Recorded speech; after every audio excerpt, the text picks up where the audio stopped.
Good morning, sustainable parents. Flora McCormick here, licensed clinical professional counselor and parenting coach of 10 years. I'm happy to be here with you to talk about the worst F in parenting, the worst F word. Several people put in some guesses of what those words were. And several people were like, remind me when this is happening. I want to be able to know. So let me see what I can do to make sure and get you on here live. So the worst F in parenting. If you are watching live, I would love to hear your guesses. Sally said failure. Others said failure. And some said forget, some said, forgot, some said free time. So let me tell you my word. My word is fault. And let me tell you why. The word that I think of as the worst F word in parenting is fault, and how it applies to you and how you look at things as your fault, how it applies to your kids and how you think that things are their fault, and how it applies between siblings or friends having issues. Fault. Would you write that word below so that you solidify it for yourself, so others that are coming in after see, oh, the word is fault. Okay, I want to know about that. So let's talk about why fault. This is such a big word, and honestly, to me, it is transformational when you really see things differently with the word fault. Yeah. So how does it apply to us? Often I hear parents like they're overwhelmed and they're yelling at their kids and they're super frustrated.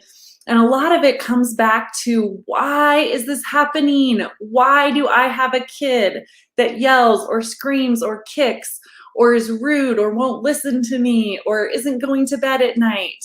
Why do I have this kid? What am I doing wrong? That's looking for fault. Why am I the type of mom that has a kid that does this? When we get in that mindset, we're all about blame and shame, and our brains do not work well. When we're stuck in a place of, why do I have the kid that X, Y, and Z, then we are not in a solution-focused place. We know the shame brain, like from scientific research, fires off areas of the brain that are opposing to the solution-focused, problem-solving, wise part of our brain. So the shame brain, the fault brain, gets in the way of our wise brain, of our problem-solving brain. And let me give you an example. So a mom who has worked with me in coaching, Anna, just recently shared with me that her son was peeing on the walls in every room of their house. She first thought it was the cat. And so she was like, this is so frustrating, cleaning up pee all day, every day. Oh my gosh, there's another spot of pee. And then finally one day she sees her 5.5-year-old peeing in the garage and starts talking to him about it and realizes, oh my God, you've been peeing in all the rooms of the house? She reached out to me, Flora, what do I do? Are you kidding? Why is this happening? Like, I'm overwhelmed. I'm so frustrated. I'm so confused. And as we dug deeper and deeper, she was really looking for, what do I blame? Whose fault is this? And stuck in that fault place, she was just looking for, like, how severe of a consequence? How much do we need to lecture him about lying? And she was feeling very lost, because that's where we get when we're in our shame brain, when we're looking for fault and thinking, like, what? How could this happen? So as we talked and she was in that like really overwhelmed place, I said, it sounds like the hardest part here is that you're feeling like somehow you did something wrong to have this happening. And she was like, oh my God, 1,000%. Yes, that's why I'm so just not doing well with the fact that this is happening. And so I said, first thing I want you to think about is that it's nobody's fault. Our kids, it's their job to test rules and boundaries to see what happens when they do. Even as bizarre as sometimes it's as bizarre as peeing in every room. Sometimes it's as bizarre as Like I was thinking of a time my kid wrote on the wall, wrote his name, and then tried to erase it and peeled off the paint because he was erasing so hard. Sometimes it's as mundane as them pushing the bedtime routine. It is their job. And if we can step back and get out of why do I have a kid doing this? How have I failed? That shame and blame fault place, then we get to a place of being able to be solution focused. So when we get out of the shame of whose fault, is this my fault? We can activate our solution focused wise brain. Would you put that down below too so that you're thinking about that solution focused wise brain? And so let's think about how we apply this to kids.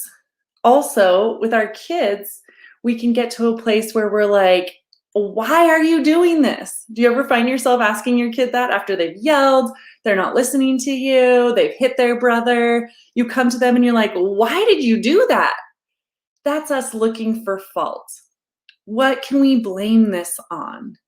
What can we blame this on is just about shame and not about solutions. And if your kid looks at you like a deer in the headlights when you say that why question, it's because, again, the shame brain gets in the way of us using our wise, solution-focused brain. So with our kids, if we can go, oh, fault is like the worst word. This is not helping the situation. And instead say, okay, honey, what can we do to solve this? Instead of saying, why did you do this? Say, I see that you did this. And then be curious, not furious. What are the things that your kid is lacking? Do they need a hug? Do they need some connection to be able to calm down and then make a better choice? Did they do that action out of just overwhelmed emotion? Maybe connection is what they need. Did they do that action maybe because they don't have the skills to manage the situation that just came up, whether it's playing with a friend or a sibling or managing how they're feeling? Okay, let's look for what we might want to teach. So if we're in the why did you do that, we just are shame inducing, and shame is about fault, that worst F word, and it doesn't get us.